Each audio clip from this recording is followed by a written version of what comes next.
ابن جوزی نے تذکرۃ الخواص میں یہ واقعہ بھی لکھا ہے کہ بلخ میں ایک سید زادہ رہتا تھا۔ اس کی ایک بیوی اور چند بچیاں تھیں۔ وہ فوت ہو گیا۔ سید زادی کا بیان ہے کہ میرے لیے بلخ میں رہنا مشکل ہو گیا کیونکہ سہارا اللہ نے لے لیا تھا۔ بچوں کے لیے روٹی کمانے والا کوئی نہ تھا۔ تمام شہر واقف تھا۔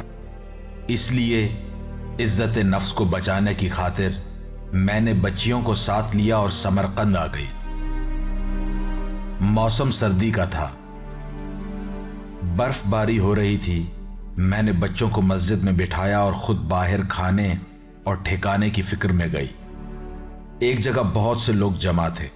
میں نے پوچھا یہ کیا ہے؟ مجھے بتایا گیا کہ سمرقند کا مسلمان امیر ہے اور ارد گرد ضرورت مند افراد ہے۔ میں وہاں چلی گئی، اس سے تعاون کی درخواست کی اور اسے بتایا کہ میں ذریت رسول اولاد علی و بطول سے ہوں۔ اس نے بڑی بے رخی سے جواب دیا، مجھے کیا معلوم کہ تو اولاد پیغمبر و زہرا ہے؟ اگر کوئی گواہ ہو تو لے آؤ، میں تمہاری مدد کر دوں گا۔ میں نے کہا بندہ خدا، میں سفر میں ہوں، میرا یہاں کون گواہ ہوگا؟ اس نے کہا اگر گواہ نہیں ہے تو میرے پاس تمہارے لیے کچھ مدد نہیں۔ میں مایوس ہو کر واپس پلٹ گئی۔ ایک جگہ پر پھر کچھ لوگ جمع تھے۔ میں نے پوچھا یہاں کون ہے؟ کسی نے بتایا کہ سمرقند کا سرکاری آفیسر ہے جو کہ مجوسی ہے۔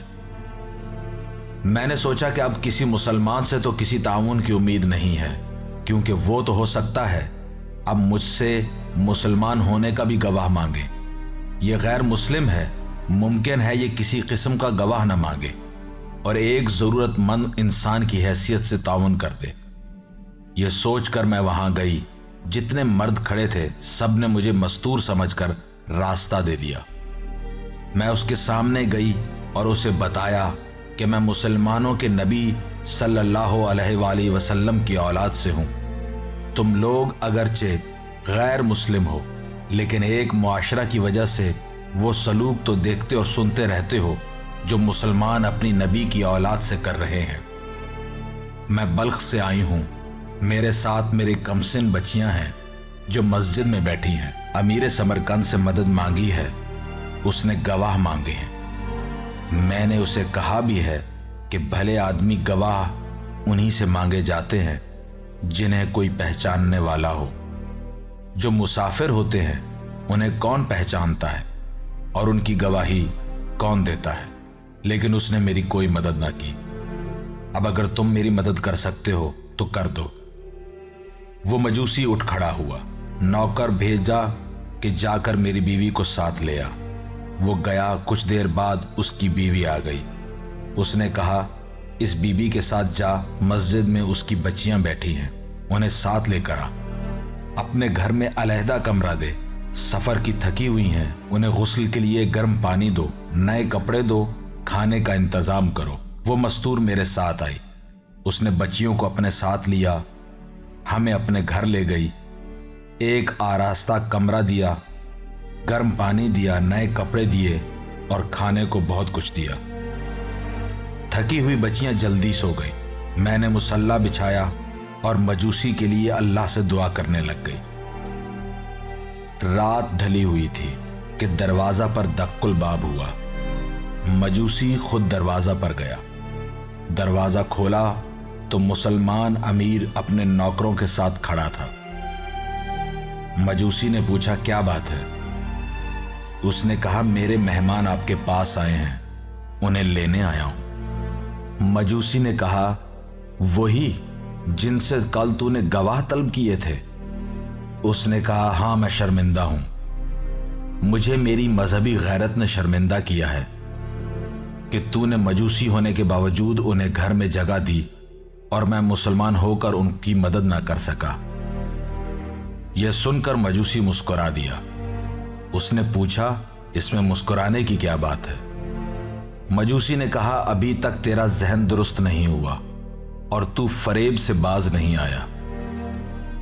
اس نے کہا میں نے سیدھی بات کی ہے، اس میں بھلا فریب کی کون سی بات ہے؟ مجوسی نے کہا فریب نہیں تو اور کیا ہے، تو نے اس مستور سے اولاد زہرا ہونے کا گواہ مانگا تھا، تجھے اب یہ کیسے پتا چل گیا کہ وہ مسلمان تھی؟ ممکن ہے وہ مسلمان ہی نہ ہو۔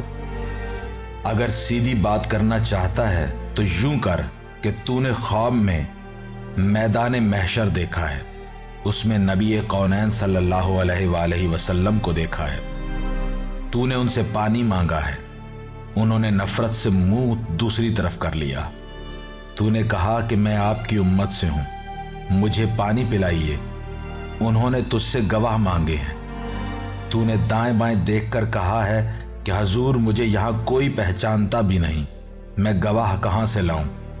حضور صلی اللہ علیہ وآلہ وسلم نے تجھے فرمایا اگر تو میری اولاد سے گواہ مانگ سکتا ہے تو کیا میں تجھ سے گواہ نہیں مانگ سکتا؟ پھر انہوں نے تجھے جنت میں میرا مکان دکھایا اور فرمایا ہے کہ دیکھ یہ اس مجوسی کا مکان ہے جس نے صرف یہ سن کر کہ وہ مسافرہ میری اولاد سے ہے بلا مطالبہ گواہ اسے رہنے کی جگہ، پہننے کو کپڑے، کھانے کو طعام دیا ہے، اس وقت بھی میری بیٹی اس مجوسی کے لیے مصلے پر بیٹھی دعا مانگ رہی ہے۔ خواب ایک ہی ہے، میں نے بھی دیکھا اور تو نے بھی دیکھا، اب بتا کیا یہی سیدھی بات ہے؟